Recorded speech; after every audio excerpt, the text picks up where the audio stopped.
He titulado esta conferencia 1844 y el asalto violento total, final. A estas alturas ya se habrán probablemente dado cuenta que el asalto violento final es en contra de Jesucristo, pero a menudo Jesucristo viene siendo atacado cuando se ataca a su pueblo también. Y es por eso que tenemos que discutir sobre esta cuestión del año 1844. Ven, 1844 es la fecha del final de la profecía de los 2300 días. Y según esta profecía, al final de los 2300 días, ocurriría una purificación del santuario.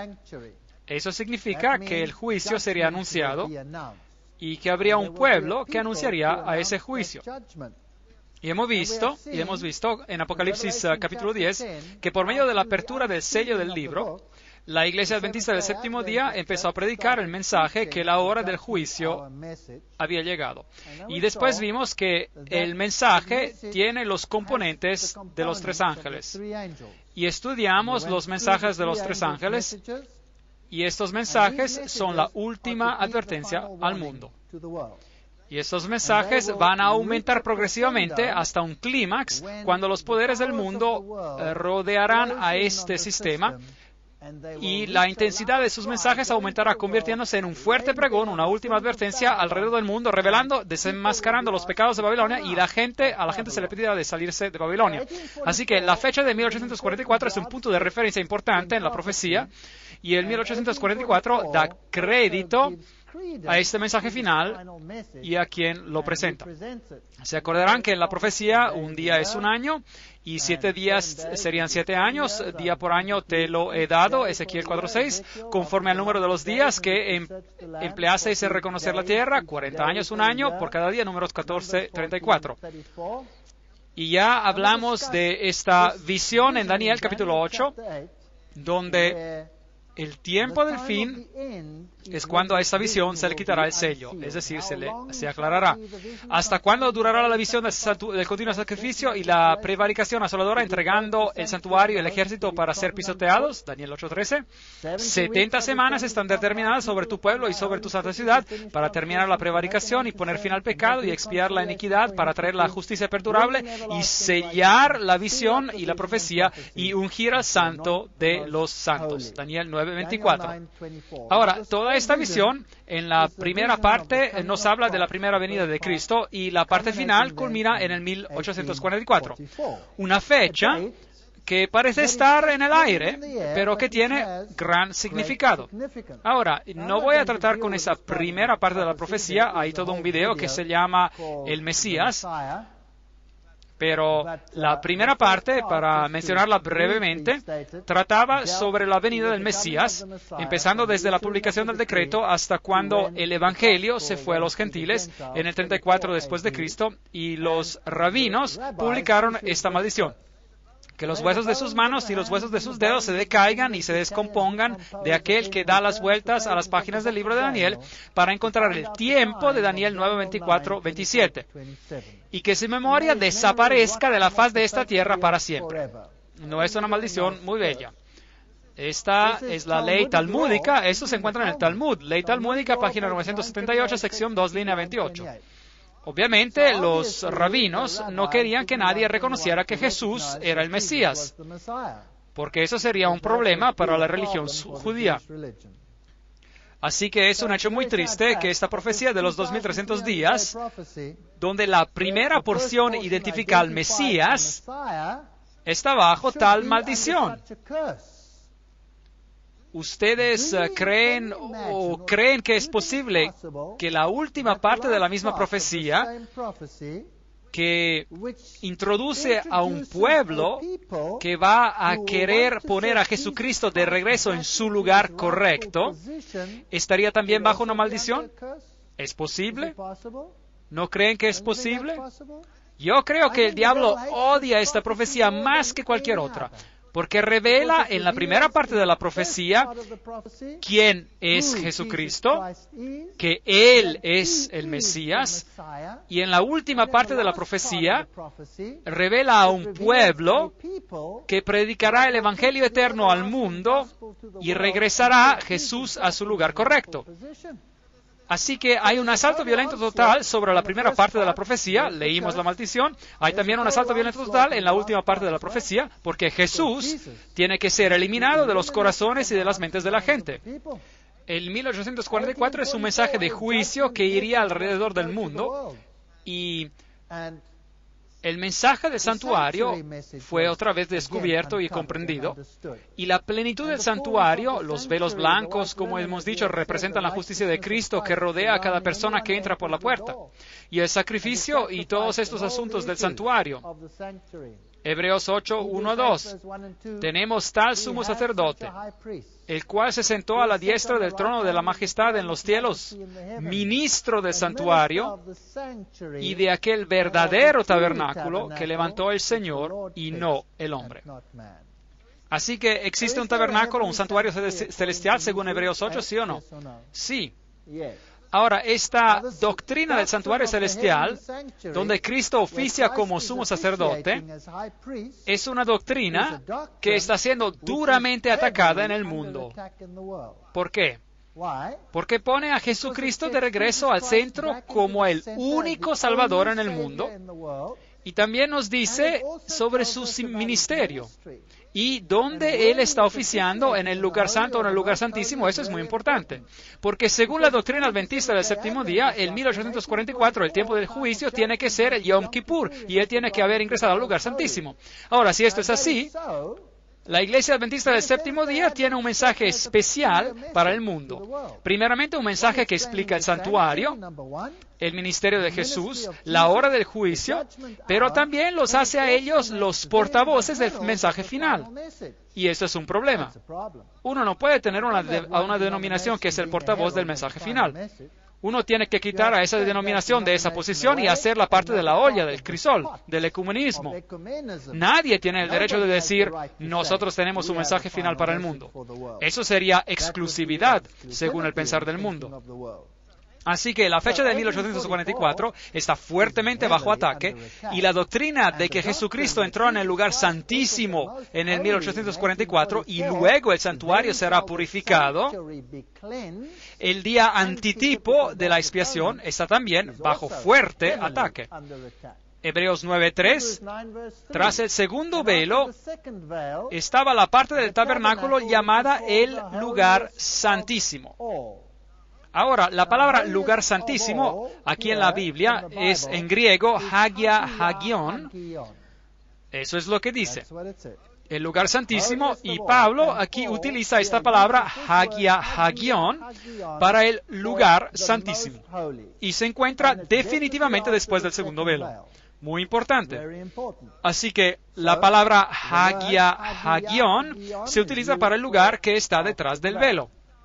Así que hasta 2300 tardes y mañanas, luego el santuario será purificado. Daniel 8:14, 457 a.C., el decreto salió, 1844 es la fecha que resulta cuando uno suma los 2300 años a esta fecha inicial. La primera parte de la profecía aquí está dividida en 70 semanas y está cortada del resto de la profecía y cumple tan perfectamente con el Mesías que los judíos, los rabinos, han maldecido cualquiera que estudie este texto para evitar que encuentren el Mesías. Y ahora, ¿qué hay con esta fecha de 1844? Es el anuncio del juicio y hay un grupo particular de personas que salen de una gran desilusión, que predicarán este mensaje y que guardarán los mandamientos de Dios y se aferrarán al testimonio de Jesús. Pero Cristo, más estando ya presente Cristo, pontífice, es decir, sumo sacerdote, por su propia sangre entró una sola vez en el santuario, habiendo obtenido eterna redención. Hebreos 9, 11 a 12, Reina Valera Antigua. Y la versión King James de la Biblia en inglés antigua ha traducido la palabra santuario como lugar santo. Cristo ha venido como sumo sacerdote por su propia sangre, entró una sola vez en el lugar santo, habiendo obtenido eterna redención. Y la palabra utilizada aquí en griego es hagion, lugar santo. Y de hecho, hagion no solo significa lugar santo, puede también traducirse como santuario, así como viene citado en la Reina Valera Antigua. La versión King James en inglés antiguo lo traduce como lugar santo. El hecho importante es que cuando Jesús murió y fue resucitado, Él ingresó en el santuario. Ahora, ¿dónde ministraba cuando ingresó en el santuario? Si hay un santuario celestial. Bueno, según lo que leímos, Él ingresó en el santuario y tiene que haber entrado en el lugar santo. Eso es lo que leemos en la King James y la versión en inglés clásico. Ahora, si Él ingresó en el lugar santo después de su resurrección, eso significa que según la tipología judía, algún tiempo después de esto, en cierta fecha, Él tiene que pasar del lugar santo al lugar santísimo. ¿No es eso correcto? Algún tiempo después de esto, en cierta fecha. Por ahora no sabemos cuál es esa fecha, pero tenemos una profecía que nos dice que después de 2300 días, el santuario será purificado. Eso significa que tenemos una fecha, el año 1844, donde Jesús podría ir del lugar santo al lugar santísimo. Esa es la única profecía sobre este asunto. Así que Cristo entró en el lugar santo o en el lugar santísimo cuando ascendió al cielo. Jesucristo se convirtió en sumo sacerdote por su propia sangre, habiendo obtenido eterna redención. Hebreos 9:12. 7 fiestas judías anuales como prototipo y antitipo. ¿Se acuerdan que las estudiamos? La Pascua, la fiesta de los panes sin levadura, la fiesta de los primeros frutos. Y estas fiestas nos hablan de cuando Jesucristo murió, cuando se quedó en la tumba y cuando resucitó. Y después hay la fiesta de las semanas, el Pentecostés. Y cuando Jesús vino por primera vez, Él pagó el precio por el pecado. Eso es lo que hizo. Y después acontecen las fiestas que anuncian el juicio. Hablamos de ellas, la fiesta de las trompetas que anunciaban el juicio. Eso representaría el movimiento que anuncia la segunda venida de Jesucristo, movimiento que empezaría en el 1844. Y si esto es correcto, y el día de la expiación, y es decir, del juicio investigativo y la fiesta de los tabernáculos, y el tiempo de este juicio investigativo es el momento en el cual estamos viviendo hoy en día. Y el 1844 es una fecha tope potente. Se anuncia el ir a la casa, la cosecha de la redención. Así que cuando Jesús vino por primera vez, Él pagó el precio por el pecado. ¿Nos llevó a todos de este terrible planeta? ¿Sí o no? No. Cuando Él regrese por segunda vez, tendremos la cosecha de la redención. Después todos los salvos serán llevados a Él. Y el día de la expiación representaba el momento anual de la purificación del santuario terrenal. Así que básicamente la doctrina dice que desde el 1844, porque esta es la única fecha que tenemos, nosotros hemos estado viviendo en lo que la Biblia llama la hora del juicio. Así que 1844, la hora del juicio, después el fin del mundo y después viene la eternidad. En aquel tiempo se levantará Miguel, el gran príncipe que está de parte de los hijos de tu pueblo, y será tiempo de angustia y será libertado tu pueblo, todos los que se hallen escritos en el libro, Daniel 12:1. Pero recordamos que se le dijo a Daniel, cierra las palabras y sella el libro hasta el tiempo del fin, Daniel 12:4. Ahora ya hablamos sobre esto cuando hablamos en la conferencia sobre el capítulo 10 de Apocalipsis. Así que no voy a explicar esto en gran detalle otra vez. Consta decir que el tiempo del fin venía definido en ese capítulo como el final de los 1260 días, 538 después de Cristo, supremacía papal, hasta el 1798 después de Cristo. Y después de ese tiempo, el mensaje de los tres ángeles sería anunciado por el mundo. Ahora, ¿sabe lo que es fascinante? Es que el mundo ha cambiado algunos de estos criterios. Por ejemplo, ellos dicen que Cristo no entró en el lugar santo, pero que Él entró en el lugar santísimo. Y si usted tiene una versión moderna, eso es lo que dice. Cambiaron las palabras en la mayoría de las versiones modernas, donde la Reina Valera antigua tenía santuario y la versión antigua en inglés King James tenía lugar santo. Ellos cambiaron la palabra a lugar santísimo. Y ahora tenemos un problema. Porque en griego, lugar santísimo se dice con las palabras hagia hagion, y nuestro texto solo dice hagion en griego. No dice hagia hagion. ¿Y por qué cambiarían ese texto? Ven, si Jesús ingresó en el lugar santísimo, cuando Él fue resucitado de los muertos y se fue al cielo, no hay nada de especial que ocurre alrededor del año 1844. ¿Entienden esto? Mientras que si Jesús ingresó en el lugar santo, bueno, la fecha del 1844 se convierte en prominente y hay un mensaje especial y un pueblo especial que lo va a dar. Así que la fecha de 1844 tiene que ser cancelada, removida, y hay movimientos enteros que tratan de removerla, movimientos terribles. Ahora, mi pregunta es simple, y es esta. Si Jesús subió al cielo para servir en el santuario, y la Biblia dice que Él no entró por medio de la sangre de corderos, machos, cabríos, pero por medio de su preciosa sangre, pues, ¿cuándo sirvió en el lugar santo si supuestamente Él empezó su ministerio en el lugar santísimo? Si algunas de las versiones modernas de la Biblia están en lo correcto y Jesús ingresó en el lugar santísimo, ¿cuándo ministró en el lugar santo? Porque después de todo, en el santuario terrenal, que es una copia del santuario celestial y es una copia del servicio del ministerio que ocurre en el santuario celestial, Jesús tiene que haber servido por un tiempo en el lugar santo. ¿Y cuándo ocurrió esto? Bueno, tiene que haber sido antes de que Él vino a esta tierra, ¿correcto? Porque cuando Él se fue de esta tierra, supuestamente Él ingresó en el lugar santísimo, según algunas de las versiones modernas. ¿Es eso correcto? Muy bien. Pregunta. ¿Con qué sangre? ¿Con qué sangre Él sirvió en el lugar santo antes de venir a esta tierra? ¿Con la sangre de corderos y machos cabríos? No. Así que, en otras palabras, Jesús no pudo haber entrado en el lugar santísimo cuando Él se fue al cielo. Él solo hubiera podido entrar en el lugar santo. Así que no importa cuánto ellos lloren, y no importa cuánto se lamenten sobre el hecho de que la fecha 1844 es una fecha profética, ellos van a tener un problema. Jesús solo hubiera podido ingresar en el Hagion, en el santuario, en el lugar santo, cuando Él se fue al cielo, porque ese momento era la primera vez que Él tenía su propia sangre con la cual poder ministrar. Eso significa que Él tiene que haber entrado en el lugar santísimo después, y la única fecha que tenemos para esto es el año 1844, así que 1844 permanece, sea que nos guste o no. Ahora, acerca de esta fecha del final del tiempo, o fecha del tiempo del fin, durante este mismo periodo que el remanente predica un mensaje de separación, Satanás organiza una falsa unión, empezando con la Revolución Francesa. ¿Se acuerdan? Él reemplaza la ley de Dios con su propio estándar terrenal llamado los derechos humanos. Y él organiza el fascismo y pone también el ojo de Lucifer y la serpiente dadora de vida y el gorro de Mitra también. En este mismo periodo vemos el surgimiento de la francmasonería, del espiritismo, de la teosofía, de los falsos profetas, del movimiento mormón, de los testigos de Jehová, el movimiento de la ciencia cristiana, y al mismo tiempo Dios levanta una barrera, un estandarte contra esto, los que guardan los mandamientos de Dios y predican el mensaje de los tres ángeles. Solo la iglesia adventista del séptimo día hace esto. Ninguna otra iglesia en todo el mundo, ninguna otra iglesia en el mundo predica el mensaje del santuario o de lo que el santuario simbolizaba. Hay solo una iglesia que lo hace en todo el mundo, la iglesia adventista del séptimo día. Es algo extraño. Acontecimientos interesantes ocurren alrededor de 1844. Karl Marx se une a la Liga de los Justos en 1842 y que después se convierte en la Liga de los Comunistas. Él empezó a escribir el Manifiesto Comunista en 1844. ¿Y qué dice ese documento? Dice que no hay Dios, y menos aún Jesucristo, así que destacamos de él. Así que Jesucristo viene removido.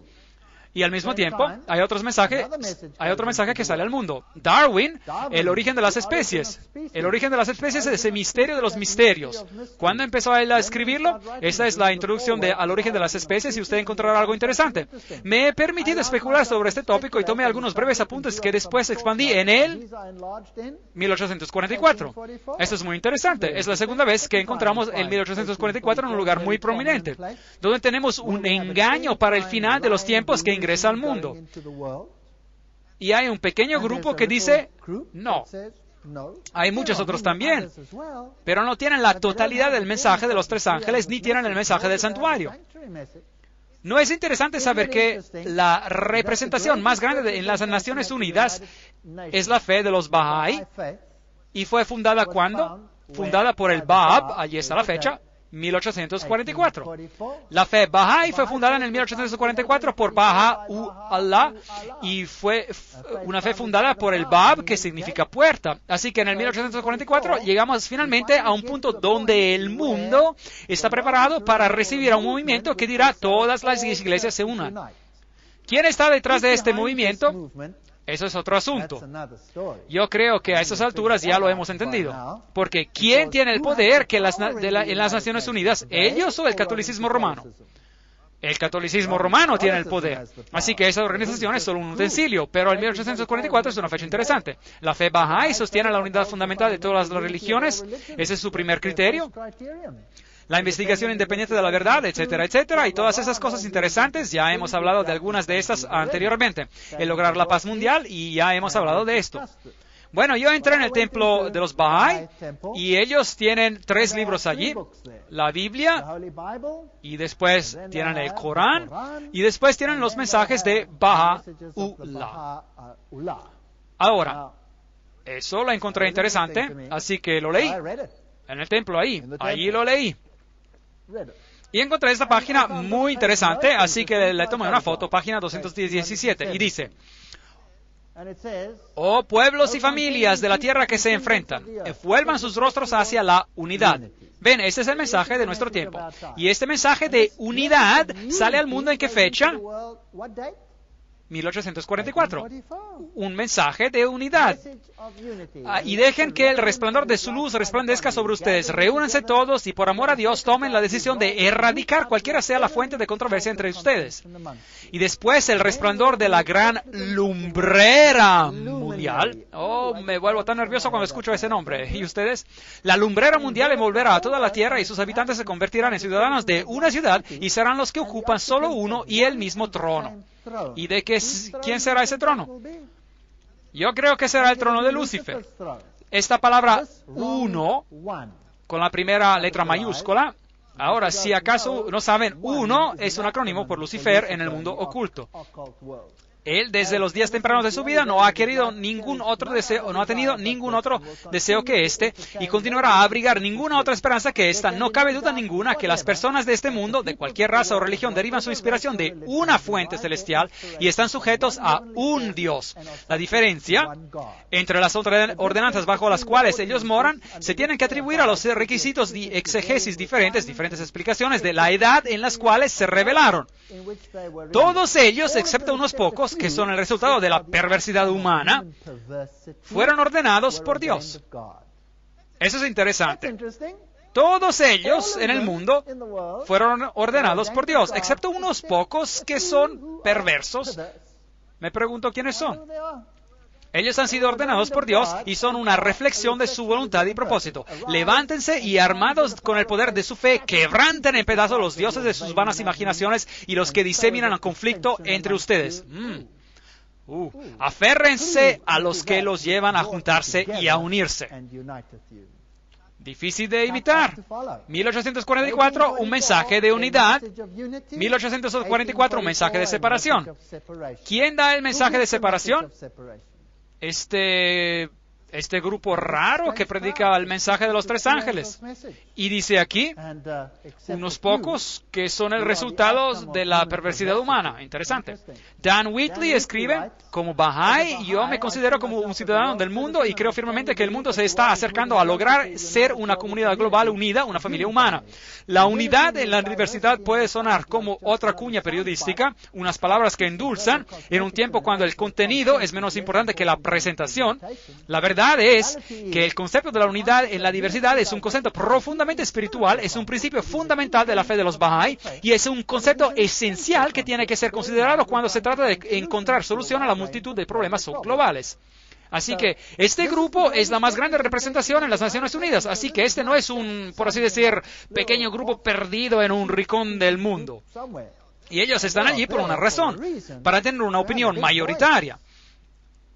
¿Qué significa ser ecuménico? Significa todo el mundo habitado, que sirve al equivocado, al poder equivocado, el espiritismo moderno y todos esos asuntos que hemos tratado. El séptimo ángel derramó su copa por el aire y salió una gran voz del templo del cielo, desde el trono, diciendo, hecho está. Apocalipsis 16, 17. Tarde o temprano Dios va a terminar con esta mentira en este planeta. Y todas las personas como Blavatsky y Annie Besant y Alice Bailey y sus doctrinas de demonología serán expuestas por lo que son, porque ellas literalmente adoran a Lucifer, y de hecho esto fue publicado por la compañía publicadora de Lucifer, así que ¿a quién más podrán adorar? Después cambiaron este nombre a Lucis Trust, Fundación Lucis, para esconder el nombre, y son todos estos profetas extraños los que surgieron. Aquí hay otra fecha interesante, 1844. El manuscrito sinaítico, Codex Sinaiticus, viene descubierto en el monte Sinai y forma la base de todas las traducciones modernas de la Biblia que remueven a Jesucristo como Dios y como el único Salvador de la humanidad. ¿Ustedes creen que es casualidad? ¿Ustedes creen que esto es casualidad? Esto es muy extraño. Al mismo tiempo, cuando este mensaje de separación y de adorar a Dios y de darle gloria a Él, de que hay un solo Salvador y un Evangelio, una manera de ser salvo, todas esas cosas se juntan y la fecha es el año 1844. ¿Y ustedes se acuerdan de Génesis 3:15? Y pondré enemistad entre ti y la mujer, y entre tu simiente y la simiente de suya. Esta te herirá en la cabeza y tú le herirás en el calcañar. El versículo viene cambiado por el catolicismo en que ella te herirá en la cabeza. Así que aquí vemos a esta batalla interesante que se desarrolla en los últimos días. Este es Robert Mueller. Él era el subsecretario general de las Naciones Unidas, ¿se acuerdan de él? Las religiones mayoritarias en el mundo, al final, todas quieren la misma cosa, a pesar de que nacieron en diferentes lugares y circunstancias. Ustedes se acuerdan de este asunto. Lo que el mundo necesita es una convergencia de las diferentes religiones en búsqueda de la definición de las leyes cósmicas o divinas que tendrían que regular nuestra manera de portarnos. Un ecumenismo espiritual mundial. Eso es lo que ellos quieren. Que todos se junten. Lograr la paz será imposible sin primero domar el fundamentalismo por medio de una religión unida que profesa fidelidad solo a la espiritualidad global y a la salud de este planeta. Así que estos dos grupos están viniendo en oposición el uno con el otro. La religión del Nuevo Mundo, nos dice Alice A. Bailey, tiene que ser basada sobre esas verdades que han perdurado a lo largo de los tiempos y se están continuamente formando en el pensamiento humano. Y por ellos las Naciones Unidas luchan. Mi gran sueño personal es de lograr una alianza increíble entre todas las mayores religiones y las Naciones Unidas. Robert Mueller. Así que las iglesias se juntan. Dos mensajes en el mundo. Ahora, la Iglesia Adventista del Séptimo Día también tiene el mensaje: no acepten la marca de la bestia. El sábado es el día del Señor. Adoren al quien hizo el cielo, la tierra, el mar y las fuentes de las aguas. El papado viene y dice: no, tú tienes que escucharme a mí. Yo te diré cuándo tienes que adorar y tú adorarás en el primer día de la semana, porque yo soy la autoridad en tu vida. Y así el papado, el 7 de mayo de 1998, publicó esta famosa carta apostólica llamada Dies Domini por el Santo Padre Juan Pablo II, donde él pide que se organice legislación dominical. Domingo, la fiesta primordial que revela el significado del tiempo. Las riquezas espirituales y pastorales del domingo, como nos han sido pasados por la tradición, son verdaderamente grandes. Bueno, por lo menos él admite que esto no viene de la Biblia, ¿correcto? De manera significativa, el Catecismo de la Iglesia Católica enseña que la celebración del domingo como el Día del Señor y su Eucaristía está al corazón de la vida de la Iglesia. Y después él explica a quién uno adora el domingo. Este es su documento. Esta es la encíclica del Papa Juan Pablo. Mientras ellos escuchan a la palabra proclamada durante la asamblea en el domingo, los fieles miran ¿hacia quién? Hacia María. Ahora, ¿qué dijo Blavatsky? ¿Quién era María? Ella dice, María es en realidad la diosa Isis antropomorfizada y es realmente Lucifer. Eso es lo que Blavatsky dijo. Estudiamos esto en una conferencia pasada. Así que ellos miran a la Virgen María aprendiendo de ella a cómo guardar el domingo y meditar sobre él en sus corazones. Con María, ellos aprenden a quedarse al pie de la cruz, ofreciendo al Padre, etcétera, etcétera. Con María, ellos experimentan el gozo de la resurrección y él continúa, etcétera, etcétera. Su misericordia es de edad en edad, de domingo en domingo, y el pueblo peregrino sigue en los pasos de María. Ahora, si usted no entiende el lenguaje oculto, pues esto no significa mucho, pero si usted sabe que para ellos esta figura de María es realmente una forma de la gran lumbrera, que puede ser masculina y femenina, esto se vuelve en algo muy serio, porque yo quisiera seguir al Señor Jesucristo cuando yo voy a adorarlo. Y según esto, eso no es lo que ocurre en un domingo. Ahora, si usted obedece al papado en este decreto que él está pidiendo aquí, pues ¿a quién está usted adorando? ¿A Dios o al que está escrito aquí? Obviamente, al que está escrito aquí. Y él sigue.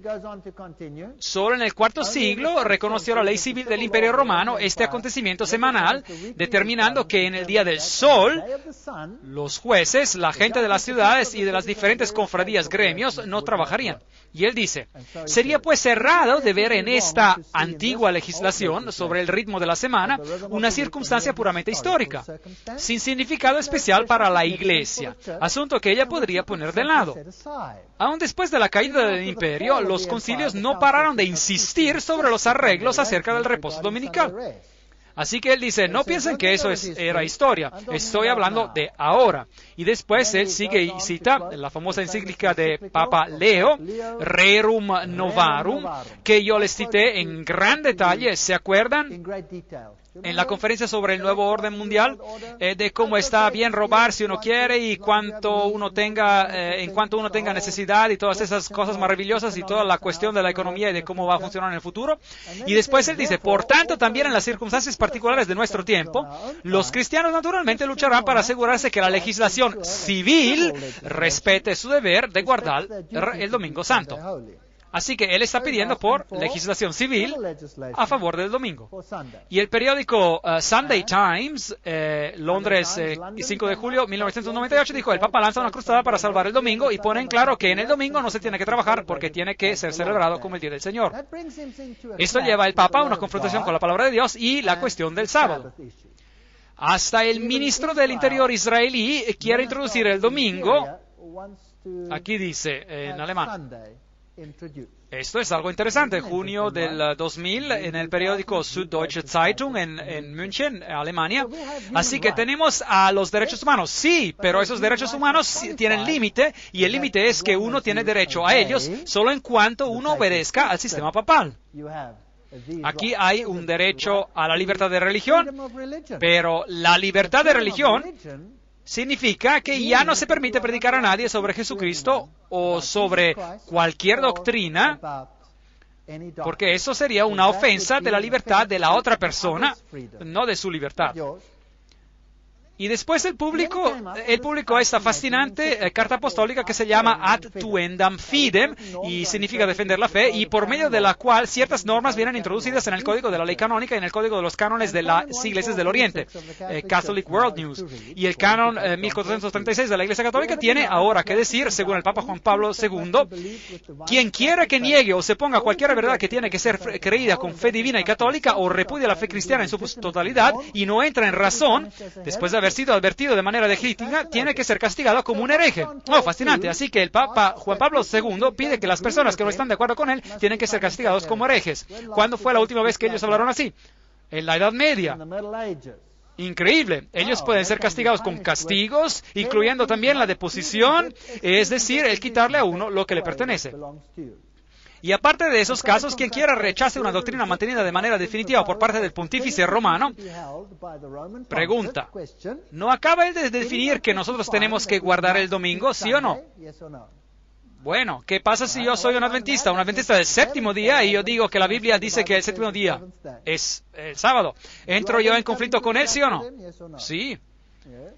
Por parte del pontífice romano o del colegio de obispos que ejercen su magisterium auténtico, o también esta persona acepta una doctrina condenada por parte de ellos como errada. No acaba de decir que lo que él cree y que cualquier otra cosa no es correcta, y no regresa a sus sentidos después de haber sido advertido de manera legítima. Esta persona tiene que ser castigada con una pena apropiada. Palabras muy bellas.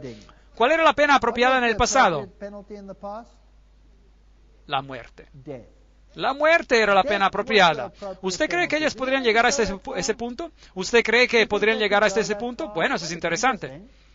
Y después ordenamos que todo lo que ha sido declarado por nosotros, la palabra nosotros está escrita con la primera letra mayúscula, todo lo que ha sido declarado por nosotros en esta carta apostólica, motu proprio, es decir, siendo realizada por su iniciativa, es firme y tiene validez. Y nosotros ordenamos que sea incluido en la ley universal de la Iglesia Católica, es decir, en el código de la ley canónica, en el código de los cánones. Dado en Roma, San Pedro, el 18 de mayo de 1998, en el 20º año de nuestro, escrito con la primera letra mayúscula, nuestro pontificado. Es bastante arrogante, las palabras nosotros y nuestro, escritas con primera letra mayúscula. ¿Quién más las utiliza? Nosotros y nuestro con la primera letra mayúscula. Dios. Hagamos al nombre a nuestra imagen. Génesis 1:26. Así que el Papa dice aquí de manera muy críptica que Él es Dios y que Él domina sobre usted y que Él le está diciendo de guardar el domingo, sea que le guste o no. ¿Se acuerdan que cuando estudiamos Apocalipsis capítulo 10, yo les dije que hay en realidad solo dos movimientos religiosos mundiales en el mundo? Uno es el sistema católico romano y el otro es la Iglesia Adventista del Séptimo Día. El sistema católico romano predica, guarda el domingo y guarda mis mandamientos. Y la Iglesia Adventista predica, guarda los mandamientos de Dios y permanece fiel a Él. Y el sábado es una señal de la obediencia a Dios. Guarda el sábado, escuchan a la palabra de Dios y no escuchan a la palabra del hombre. Bueno, ¿se acuerdan de esto? Hecho en el 1969 por la Iglesia Católica, no fue el creador del universo en Génesis 2 de 1 a 3, pero la Iglesia Católica puede defender el honor de haber otorgado al hombre una pausa de su trabajo cada 7 días.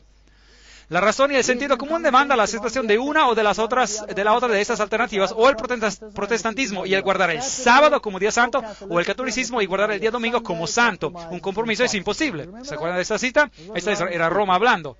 Y ella dice, el domingo es la descendencia de la Iglesia Católica, ya hemos leído de esto, y los protestantes no han tomado represalia sobre esta situación. Y siguen, usted puede leer la Biblia del Génesis y del Apocalipsis y usted no encontrará ni una sola línea que autorice el domingo.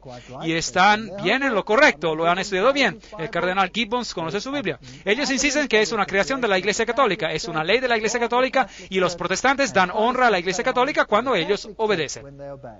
Ahora, en la parte de las preguntas en este boletín, ellos ocurrió en el 1942. Y tendrían que guardar el día sábado como santo.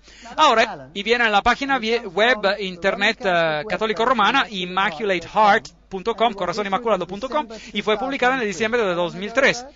No es hace mucho tiempo, ¿verdad? Bueno, déjeme leérselo. Es algo muy fascinante lo que la Iglesia Católica Romana tiene que decir hoy en día sobre este asunto. La mayoría de los cristianos, aquí están las referencias, esto viene directamente de ellos, no de mi parte, yo no me he inventado esto. La mayoría de los cristianos suponen que el domingo es el día de adoración de que la Biblia aprueba. La Iglesia Católica Romana protesta que es ella que transfirió la adoración cristiana del día sábado bíblico al domingo. Y que tratar de argumentar que el cambio se hizo en la Biblia es algo deshonesto y una denegación de la autoridad católica. Si el protestantismo quiere basar sus enseñanzas solo en la Biblia, tendría que adorar en el sábado. Muy bien, esa es la Iglesia Católica Romana que habla hoy. ¿Usted cree que podría ir más allá? Eso sería interesante. ¿Qué más tienen que decir? Bueno, ellos volvieron a publicar este artículo que habían publicado en el 1893, del cual yo les cité en la última conferencia. Ahora, ¿por qué están publicando otra vez este artículo en su totalidad en el sitio Internet católico? Bueno, ellos están diciendo aquí que en el 24 de febrero del 1893, la Conferencia General de los Adventistas del Séptimo Día adoptó algunas resoluciones que apelaban al gobierno y al pueblo de los Estados Unidos sobre una decisión de la Corte Suprema que declaraba que los Estados Unidos eran una nación cristiana y sobre una acción del Congreso que decía que podía legislar sobre el tema de la religión. Y en respuesta a esto, en el mes de marzo de 1893, la Asociación Internacional de la Libertad Religiosa publicó esas resoluciones en un folleto titulado Appeal and Remonstrance, apelación y protesta, y habiendo recibido uno de estos, el editor del periódico Catholic Mirror de Baltimore, en el estado de Maryland, publicó una serie de 4 editoriales que aparecieron en ese periódico en los días 2, 9, 16 y 23 en el mes de septiembre del año 1893. Este periódico, llamado Catholic Mirror, Espejo Católico, era el órgano oficial del cardenal Gibbons y del Vaticano en los Estados Unidos. Así que ese es un documento muy oficial que ellos publicaron. ¿Y por qué lo publicaron? Porque los adventistas del séptimo día apelaron para mantener la iglesia y el Estado separados.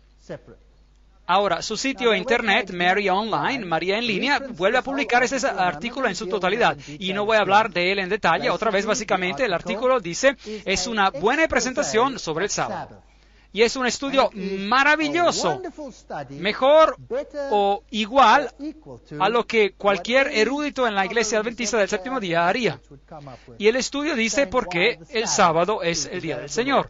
Así que ellos prueban de la Biblia que el sábado es el séptimo día, es el día del Señor, para que ellos puedan alegar que lo cambiaron. Y no son tímidos sobre el hecho de haberlo cambiado, y no esconden este hecho, ellos lo admiten.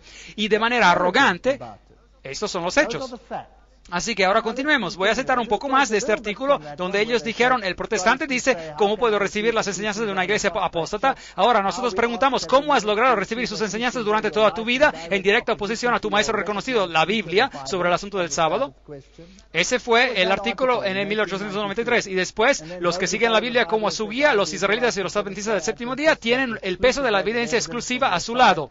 Así que publicaron este artículo otra vez. Y después, ellos afirman aquí, los adventistas son el único cuerpo de cristianos que tienen a la Biblia como a su maestro y que no pueden encontrar ninguna evidencia en sus páginas por el cambio del día desde el séptimo al primero. Y es por eso que se llama adventista del séptimo día. Y seguimos.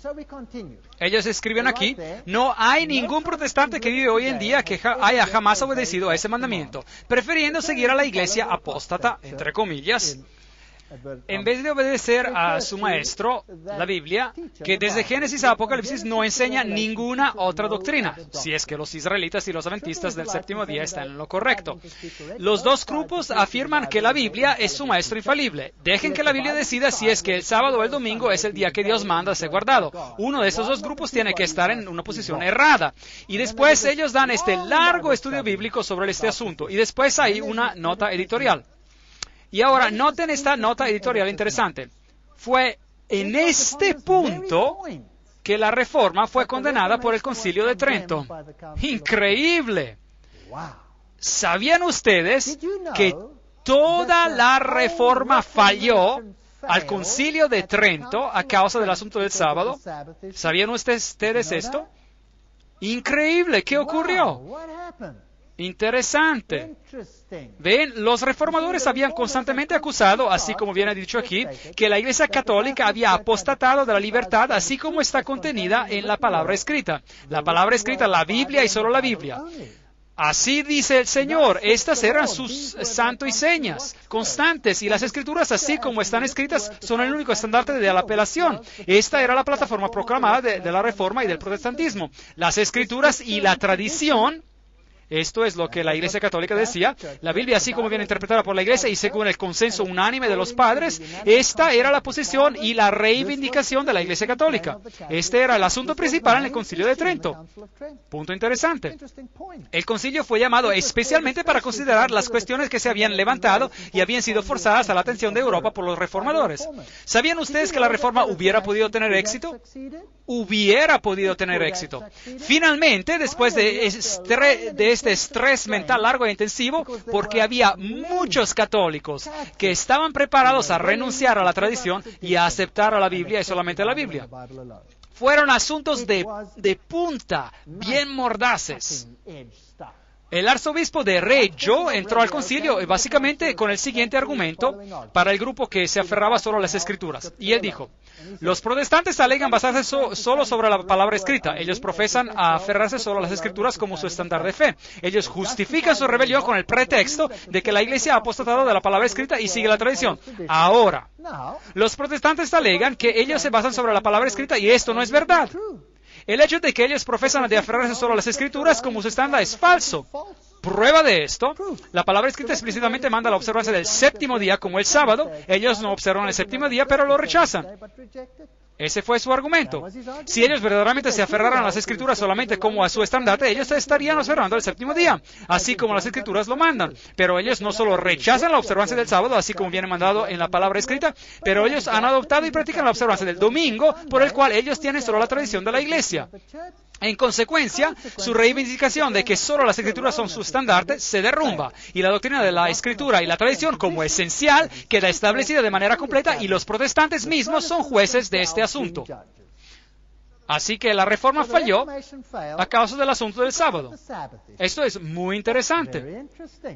Y después él sigue. Esta fue la inconsistencia de la práctica protestante comparada con la profesión protestante que dio a la Iglesia Católica la razón ansiosamente deseada y buscada por largo tiempo para poder condenar al protestantismo y a todo el movimiento de la Reforma como a una rebelión egoísta contra la autoridad de la Iglesia. Y después ellos siguieron, y esta es hoy en día la posición de las partes en esta controversia. Hoy en día, como lo demuestra este documento, este es el asunto vital sobre el cual la Iglesia Católica procesa al protestantismo y sobre el cual ella condena la dirección del protestantismo popular como siendo indefendible y que se contradice a sí mismo y suicida. Bueno, ¿qué van a hacer esos protestantes? ¿Qué van a hacer este protestantismo? ¿Qué van a hacer? Increíble, ¿qué desafío les dieron? ¿No fue acaso es un desafío? Así que la Reforma falló a causa del asunto del sábado. ¿No es interesante que la Biblia dice, cuando habla sobre la iglesia de Sardis, en las 7 iglesias de Apocalipsis, dice, no he hallado tus obras perfectas delante de Dios, pero va a haber en Sardis aquellos que andarán conmigo en vestiduras blancas. Y yo creo que lo sabrá. Lutero y Melanchthon y todos estos grandes reformadores caminarán en vestiduras blancas. Ellos caminaron según la mejor luz que ellos tenían, pero ellos conocían sobre el asunto del sábado, pero ellos rehusaron dar marcha atrás. De hecho, su propia confesión de Augsburg los condenó. Ahora, veamos lo que el editor de Mary Online, este sitio internet, hizo con esta carta en el diciembre del 2003. Y tomen nota. El desafío publicado por Roma hace 100 años permanece. Estos escritos apostólicos que fueron publicados entonces, o la Iglesia Católica está en lo correcto, o los adventistas del séptimo día están en lo correcto. No puede haber otra elección. Ahora, no soy yo que digo esto, yo no lo inventé. Esta es la Iglesia Católica Romana que habla hoy en día. Y entiendo por qué yo me encuentro en esta posición. Así que, ¿a quién declaran ellos como a su opositor confirmado? ¿Qué dice la Iglesia Católica Romana? ¿Quién es el único protestante consistente? ¿Y quién es el único que los opone en este asunto? La Iglesia Adventista del Séptimo Día. Ahora, pueden entender por qué la Iglesia Adventista del Séptimo Día es un reproche, no solo para el catolicismo, pero también para el protestantismo. ¿Sí o no? Tienen que ser. Y así que ellos serán burlados y llamados secta, sea por parte del catolicismo y del protestantismo. Así que, básicamente, si esto es así, yo le he estado predicando aquí, esta es la posición de la Iglesia Adventista del Séptimo Día, sin considerar lo que los otros están haciendo, y el catolicismo está de acuerdo con todo corazón, y de hecho dice el editor, no puede haber otra elección. Bueno, hemos estado hablando sobre lo que la Iglesia Católica Romana dijo. O la Iglesia Católica está en lo correcto o los adventistas del séptimo día están en lo correcto. No puede haber otra elección. Y si ustedes miran a la reunión intrafe de 1999, donde el Papa fue elegido como el líder espiritual del mundo y donde se pidió que ellos se unieran en condenar a los fundamentalistas cristianos que abusan de la libertad de expresión y que sus esfuerzos en convertir a otros incitan al odio y a la violencia, ¿a quién se está dirigiendo principalmente? ¿A quién creen ustedes?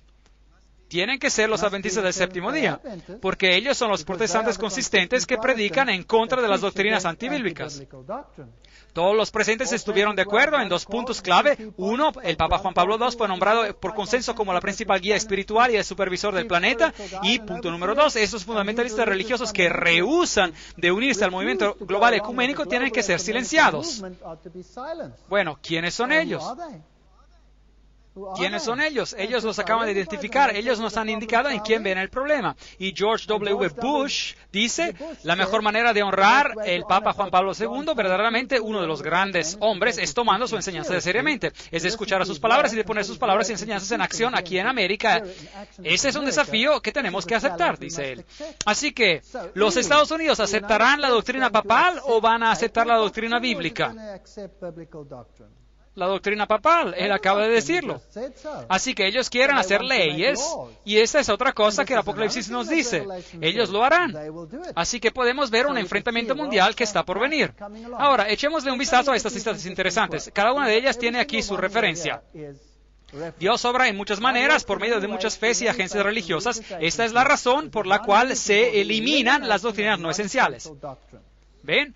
Si algo no encaja en el ecumenismo, ¿qué tienen que hacer con este asunto? Tienen que deshacerse de él. ¿Y qué pasa con lo que no encaja en el ecumenismo? El guardar el sábado. Y tiene que desaparecer.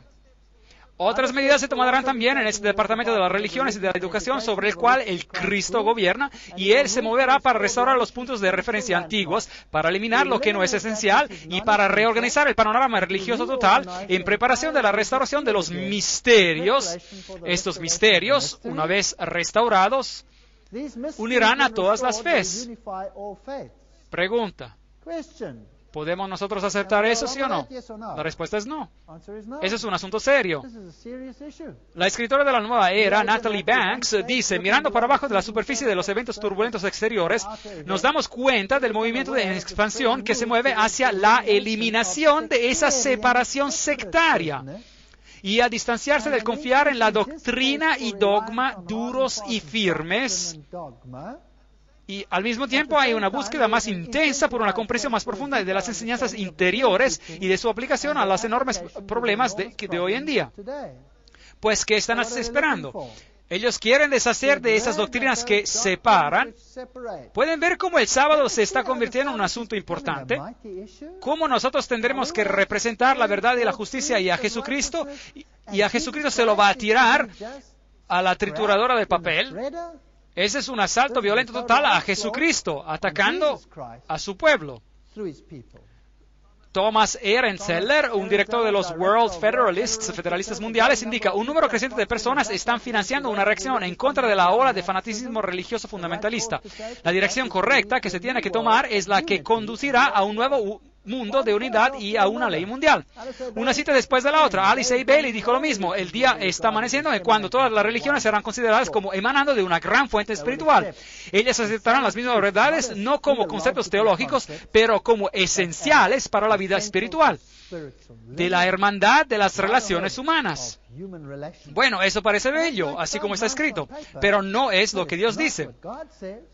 Así que los esfuerzos explícitos de las Naciones Unidas eventualmente darán fruto, y una nueva iglesia de Dios reunida de todas las religiones y grupos espirituales, unida, dará fin a la gran herejía del separatismo. Amor, unidad y el Cristo resucitado serán presentes, y Él nos demostrará la vida perfecta, la gran herejía del separatismo. ¿Qué dice el fuerte pregón, la última advertencia? Salgan y sean separados. Aquí hay un gran choque, un conflicto. Ahora yo entiendo por qué las Naciones Unidas se han propuesto de venir a hablar a mi denominación y a decir, hay solo una vía, y esta es las Naciones Unidas. Hay solo un cuerpo que lo va a lograr, y esa es las Naciones Unidas, etcétera, etcétera, etcétera. Bueno, él a lo mejor dijo todo esto, pero para mí personalmente yo no estoy interesado en esto. Ella dice que las personas iluminadas no tolerarán al autoritarianismo en ninguna iglesia o al totalitarismo en ningún sistema político. Ellos no aceptarán o permitirán al gobernar de ninguna organización de hombres que trata de decirles lo que tienen que creer para ser salvos. ¿Qué ocurre si la Biblia dice, hay solo una vía bajo el cielo y sobre la tierra por la cual uno puede ser salvo, y esa es por medio de Cristo Jesús? Ellos no nos van a permitir decir eso, ¿correcto? Uno ya no puede decir eso.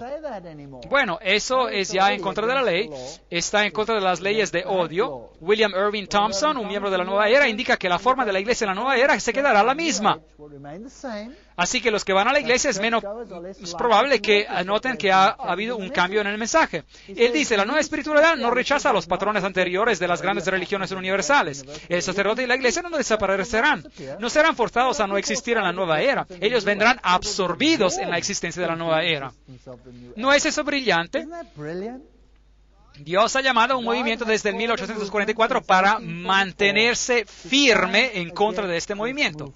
¿Y qué crisis vamos a tener que enfrentar? ¿Qué crisis vamos a tener que enfrentar? Tengo la peor invitación para ustedes en el mundo. ¿Cómo les gustaría de unirse a una organización que va a convertirse en la oveja negra del mundo, la más desagradable, la más odiada secta en todo el mundo? Y ellos guardan el sábado en contra de una ley de la Iglesia Católica Romana que se tiene que propagar en todo el mundo. Y vengan ustedes y conviértanse en un miembro de una secta odiada. ¡Qué invitación bella! ¿Quién la va a aceptar? A mí no me parece muy buena.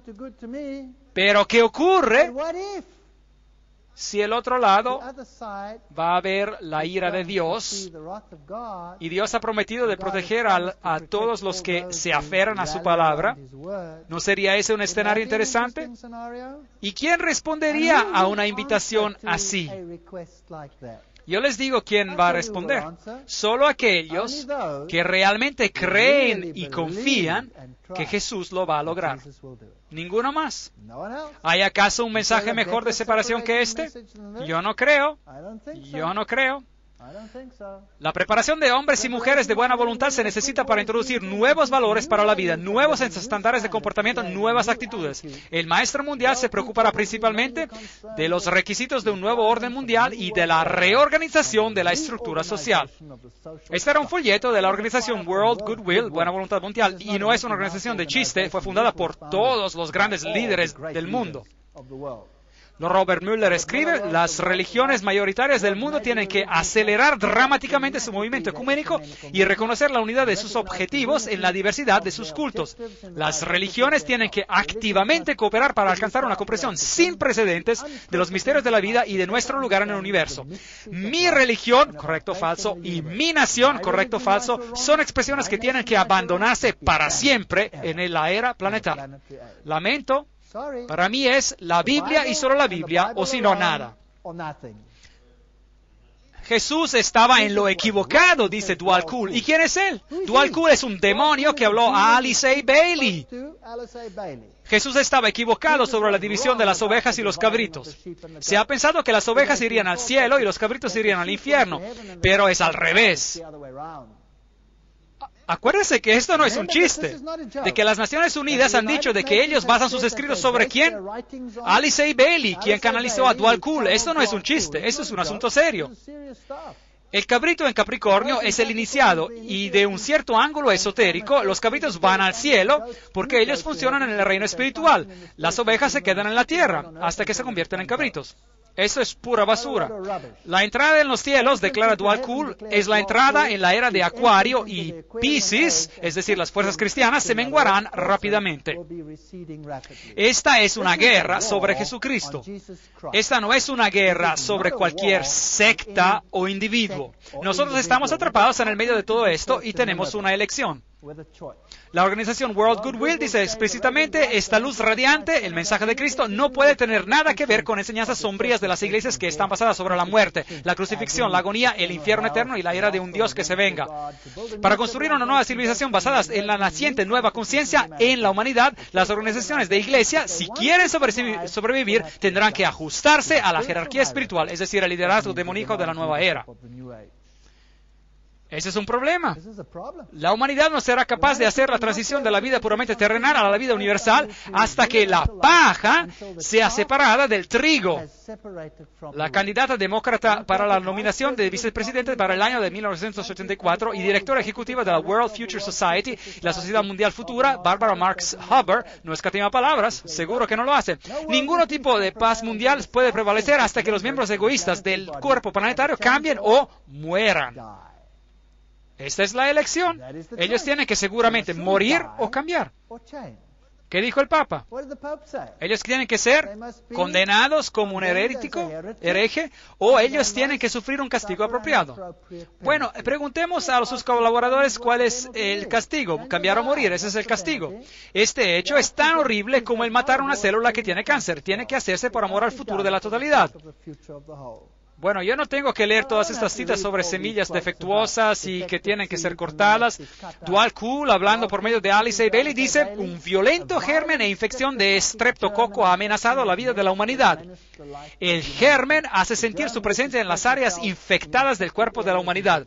Otra operación quirúrgica podrá ser necesaria para deshacerse. Él tiene que irse. La muerte no es un desastre, se permitirá mucha destrucción. ¿Creen ustedes que estamos enfrente de otra experiencia como los campos de concentración de Auschwitz? No quiero asustar a nadie, pero esas son simplemente citas. Esos obstáculos serán llevados bajo el cuidado de los grandes seres que los cuidarán hasta que haya salud. Muchas gracias. Prefiero que ustedes se queden donde estén. Yo no quiero su tipo de salud. Esto se puede hacer de manera mucho mejor y mucho más rápida sin el cuerpo físico. ¿Ven cuán astutos es todo esto? Bueno, transportémoslos al otro lado.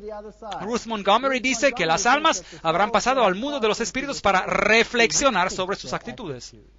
Esas son citas increíbles y son verdaderas. No son chistes, no son chistes. El anterior miembro de la nueva era, Randall Baer, dice que los que rehúsan la marca de la bestia serán el blanco para ser exterminados en lo que se llamará eufemísticamente centros de reeducación sobre el amor y el traslado, es decir, campos de muerte disfrazados. Uno tiene que cambiar o morir. Esta cita viene de un hombre que ha ganado el premio Templeton. Acuérdense de que Billy Graham también ganó el premio Templeton. Ahora, esa es una persona destacada, es el presidente del Consejo de Editores de la Enciclopedia Británica, director del Instituto para la Investigación Filosófica en Chicago, presidente del proyecto Paideia y fideicomisario honorario del Instituto Aspen y altamente honrado en los foros más altos de este mundo. Y él dice, el doctor Adler, dicho en palabras simples, Adler argumenta que no vamos a poder obtener la paz mundial hasta que obtengamos la unidad cultural. Pero Adler argumenta que hay solo un obstáculo a esta unidad, el cristianismo.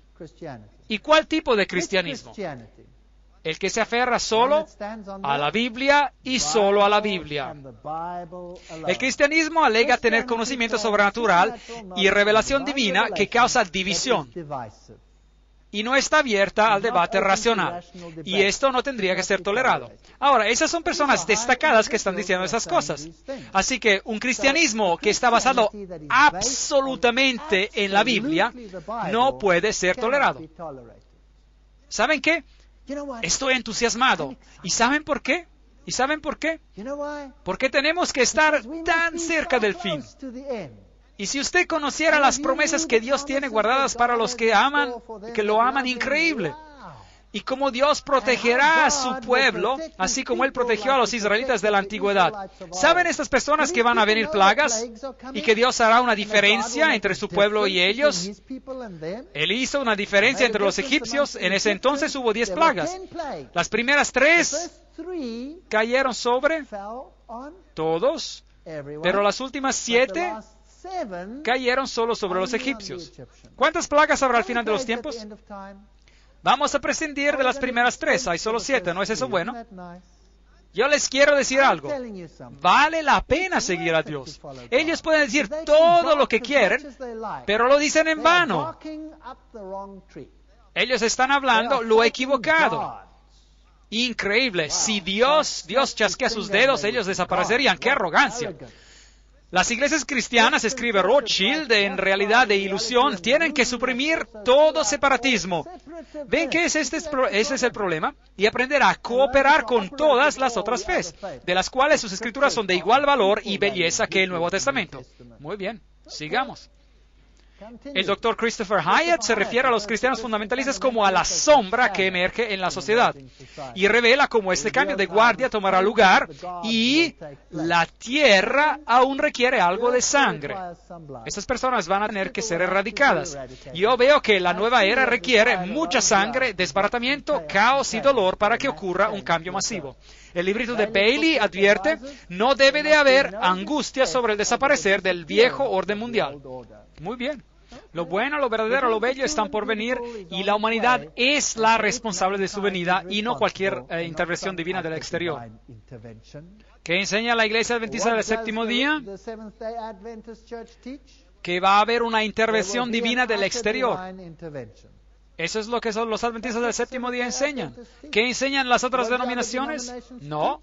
Que va a haber un rapto y una conversión total. Eso es una mentira. El protestantismo está hasta mintiendo a su propio pueblo y eso no es lo que la Biblia enseña. Juan 16:2, os expulsarán de las sinagogas y aún viene la hora cuando cualquiera que os mate pensará que rinde servicio a Dios. Eso es bíblico. Juan 16:33, estas cosas os he hablado para que en mí tengáis paz.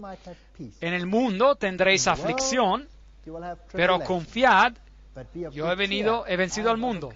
Muy bien, este fue un video que fue transmitido en la televisión nacional por CNN después de los acontecimientos del 11 de septiembre.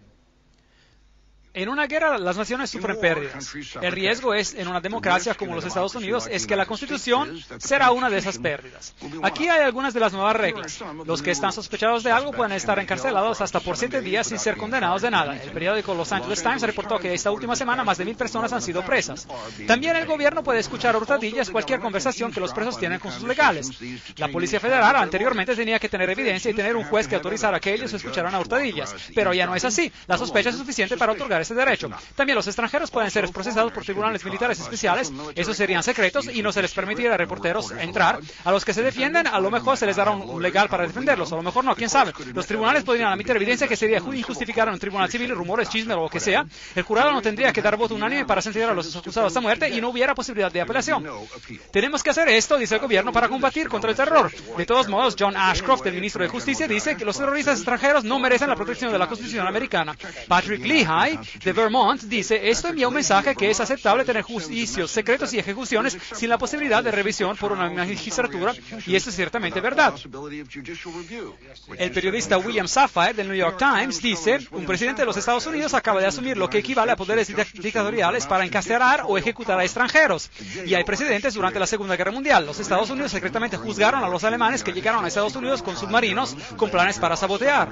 Ellos fueron encontrados culpables, la mayoría fue ahorcada y la Corte Suprema aprobó esa acción.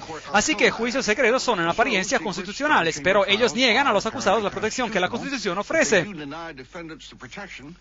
Por el otro lado, los hombres que pusieron bombas en el World Trade Center en el 1993 fueron juzgados por un tribunal civil con protecciones constitucionales, y eso pareció funcionar.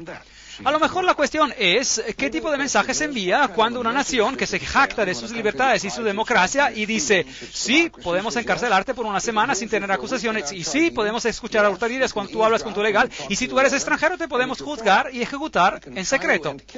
¿Es eso lo que las democracias hacen? Yo soy Bruce Wharton. Ahora, lo que es interesante es que George Bush especificó este asunto y dijo que si usted habla deliberadamente en contra de los Estados Unidos, usted califica también como un terrorista. Eso es interesante. Así que ellos te pueden encarcelar sin un proceso y ellos te pueden ejecutar. Imagínense, todas estas leyes existen ahora. Uno ya no tiene que esperar más. En cuanto ocurra un cambio mayor, todo ya está en su lugar, todo puede ocurrir muy rápidamente. Un periodo de extrema tribulación y de miseria sin precedentes va a cubrir pronto todo el mundo. La destrucción de los elementos no deseables. Este es R.P. Laurie Krishna, Kalki Avatar, que habla. Maharishi Mahesh Yogi, un hombre interesante. ¿Y qué dice él? El hombre que introdujo la práctica oculta de la meditación trascendental dice, no hay ni va a haber un lugar para el que no es apto.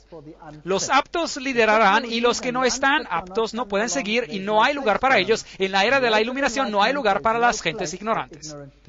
Interesante. Matthew Fox, ¿se acuerdan? Ese es el famoso teólogo católico. Él habla de la nueva era con sus 4 billones de habitantes. ¿Y qué ocurrió con los otros 3 billones? ¿Qué ocurrió con ellos? El autor John Randolph Price, el autor del libro The Super Beings, los super seres, identifica a los cristianos en esta cita. Hay algunos grupos que continúan aferrándose a la idea absurda de que el hombre es un pecador miserable, un gusano de polvo. Y él también nos indica que 2,5 billones de personas serán muertos. Y el humanista de la nueva era, John Dunphy, se refiere al cristianismo como a un cadáver que se está pudriendo. Podríamos seguir con más citas. Esa es una persona interesante, el príncipe Felipe. Él dice que si yo voy a ser reencarnado, me gustaría regresar como un virus mortal para poder contribuir a algo para resolver la sobrepoblación.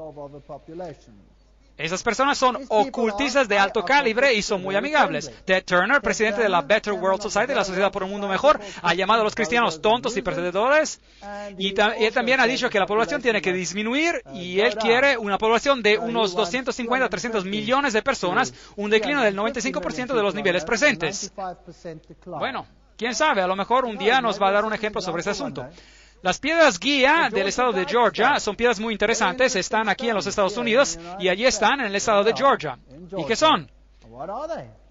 En una de las más altas colinas en el condado de Elbert, en Georgia, se encuentra un monumento gigante de granito inscrito en 8 diferentes idiomas sobre las 4 piedras gigantes que sostienen la piedra angular y hay 10 guías o mandamientos. Al monumento se lo refiere alternativamente como a las piedras guía del estado de Georgia o al Stonehenge americano. El mensaje es, 1, mantener la humanidad bajo el medio billón. En equilibrio perpetuo con la naturaleza. Es interesante qué va a ocurrir con el resto. De segundo, guía la reproducción de manera sabia, aumenta la buena forma física y diversidad, unir la humanidad con un nuevo idioma vivo, gobernar la pasión, la fe, la tradición y todas las cosas con razón controlada, proteger a los pueblos y las naciones con leyes imparciales, que todas las naciones gobiernen internamente y resuelvan disputas exteriores en un tribunal mundial, eviten leyes insignificantes, mantengan un equilibrio entre los derechos personales y deberes sociales, atesoren la verdad, no sean un cáncer sobre la tierra y dejen espacio para la naturaleza, espacio para la naturaleza. 10 reglas. ¿Qué ocurre con el resto de la humanidad? ¿Qué van a hacer con ellos? Esas personas tienen homicidio en sus corazones. Bueno, asuntos interesantes. Aquí es Stonehenge original. Aquí hay un pequeño hueco en esta roca en Georgia. El hueco en la roca fue perforado en la piedra central para que la estrella del norte, que en la masonería es un símbolo de Lucifer, pudiera verse en cualquier momento. Este fue uno de los varios requisitos que se estipularon por R.C. Christian para construir Stonehenge americano. Y después dice allí en las piedras guía del estado de Georgia que estas piedras guía puedan ser guías en una era de la razón. Era de la razón. Ahora, esa es una frase interesante porque la era de la razón fue un libro escrito por Thomas Paine y su intención era de destruir las creencias judío-cristianas sobre las cuales la República Americana había sido fundada. Asuntos interesantes que se están juntando. Bueno, yo tengo noticias para esos asesinos futuros y para sus pequeños planes. Daniel 2:44 nos dice, y en los días de estos reyes, el Dios del cielo levantará un reino que no será jamás destruido. Ni será el reino dejado a otro pueblo, desmenuzará y consumirá a todos estos reinos, pero él permanecerá para siempre. Qué promesa tremenda. Malaquías 3:5. Y vendré a vosotros para juicio, y seré pronto testigo contra los hechiceros. Esas personas son hechiceros. Ellos adoran a Lucifer y a los adúlteros y contra los que juran mentira y los que defraudan en su salario al jornalero y a la viuda y al huérfano, a los que hacen injusticia al extranjero no teniendo temor de mí, dice Jehová de los ejércitos. En el libro 9 de Testimonios en inglés, página 101, Ellen White dice, que pudiéramos ver las necesidades de estas ciudades, así como Dios las ve. En un tiempo como este, cada mano tiene que ser utilizada. El Señor viene y el fin está cerca. Sí, cercano está. Dentro de poco tiempo ya no nos será posible trabajar con la libertad de la cual gozamos ahora. Escenas terribles están frente de nosotros y lo que tenemos que hacerlo rápidamente. ¿Y por qué estamos tan dormidos? También en mi propia iglesia. ¿Cuántas veces en mi propia iglesia yo escucho, el Señor aún no viene, tenemos aún mucho tiempo? ¿No tienen ellos a vigilantes en la muralla de Sión que vigilan y ven y miran a todas esas cosas? Yo no creo que tenemos mucho tiempo. Yo creo que estamos así de cerca. Y ellos saben quién es el enemigo, lo han identificado. Es nuestro deber emplear todo medio posible para ayudar en la proclamación de la verdad. Tenemos que obrar como nunca hemos obrado anteriormente. El Señor viene muy pronto y estamos ingresando a las escenas de calamidad. Las agencias satánicas, aunque invisibles, están obrando para destruir la vida humana. Yo creo que esta mujer era una profeta. Ahora sigue. Ahora es nuestro tiempo para obrar con vigilancia. Nuestros libros y periódicos tienen que ser llevados a la atención de la gente. El evangelio de la verdad presente tiene que ser dado a nuestras ciudades sin tardar. Tenemos que despertarnos para cumplir nuestros deberes. Yo les quiero decir hoy en día, yo soy un adventista del séptimo día porque yo creo con todo mi corazón que ellos predican la verdad. Y yo les quiero decir otra cosa. Yo luché como un león para no convertirme en un adventista del séptimo día. ¿Ustedes creen que yo quería renunciar a todo en el mundo? Yo tenía todo. Yo era un profesor a la universidad, tenía esto y el otro, yo tenía todo. Yo tenía todo. Yo no quería renunciar, pero no tuve elección. Porque yo verifiqué todas las doctrinas y yo quería encontrar una vía de salida. Créame, yo busqué para encontrar una vía de salida, pero no hay una vía de salida. Porque como el catolicismo romano dice, o es una vía o es la otra. Ellos mismos dicen que no hay otra elección. Y yo estoy de acuerdo con ellos. Yo era un católico romano y tuve que cambiar lados. Y lo hice. Y yo no quiero luchar con nadie, yo no quiero crear guerra, yo no quiero herir a nadie, yo solo quiero que la gente entienda y que ellos puedan ser salvos. ¿Por qué morirás, oh casa de Israel? ¿Por qué quieres morir? Acepta la verdad. Salte, haz de Jesús tu rey.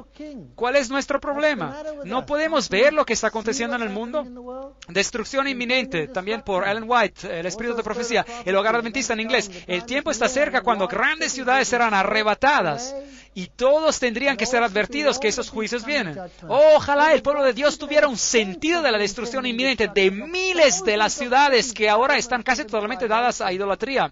Bueno, ¿están ellos planeando la destrucción de mucha gente, sí o no? Y ellos utilizarán esto como una excusa para eliminar los otros con ellos. Daniel 7:18. Después recibirán el reino los santos del Altísimo y poseerán el reino hasta el siglo, eternamente y para siempre. ¿No es esta una promesa tremenda? Pues ¿de qué tenemos miedo? Yo no tengo miedo. Yo he aprendido a confiar que Dios hará todo lo que Él promete. Y Él ha prometido que a tu puerta no llegarán. Él lo ha prometido. Él ha dicho, las plagas caerán a tu lado 1,000 y 10,000 a tu diestra, mas a ti no llegarán. Salmo 91:7. Internalicen las promesas. Lean sus Biblias. Apodérense de las promesas. Háganlas todas suyas. Si usted quiere agarrar mi Biblia, mírenla. Cada página tiene las letras P de promesa en ella. Porque doquiera que yo encuentre una promesa de Dios, yo escribo una letra P y digo, gracias Señor, esta promesa es para mí y es para ustedes también. Todas las promesas de Dios son en Él sí y en Él amén. En la palabra de Dios. Y nosotros vamos a necesitar las promesas, pero no es suficiente leerlas, tenemos que creerlas también. Y para eso necesitamos una relación, necesitamos el aceite. Derramen el aceite de la experiencia en sus botellas para que cuando el Señor venga, ustedes puedan permanecer firmes. Vamos a casa pronto.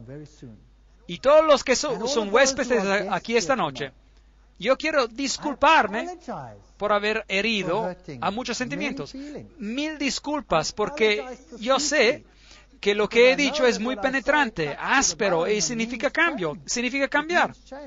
Pero yo quiero que ustedes crean que yo lo estoy haciendo con la absoluta convicción de que esa es la verdad.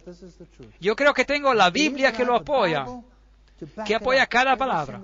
Y yo he hecho todo lo posible en mi poder para darles la evidencia que esto es verdad. Y usted lo puede rechazar, esa es su libertad de elección. Esto es lo bello de la libertad de elección. Pero usted no va a poder decir que nunca escuchó este mensaje. Usted no va a poder decir eso. Y si usted está pensando, bueno, ¿por qué he asistido? ¿Por qué he asistido? Si no me hubiese asistido, me hubiese ahorrado ese desastre. ¿Cuántas veces yo he deseado? ¿Por qué conocí a ese carpintero más pesado que el plomo que me dio este folleto? ¿Por qué lo conocí? Sí, yo he pensado eso muchas veces. Pero es increíble, yo les voy a decir algo. Caminar con Dios es una experiencia que yo no cambiaré por nada en el mundo. Yo no quisiera tener en mi vida de ninguna otra manera. Afortunadamente, Dios te da las calamidades, las pruebas de parte en parte. Él no te las da de todas de un golpe. Pero este es el hecho. Y yo no quiero poner ninguna presión sobre nadie. Yo les estoy dando los hechos.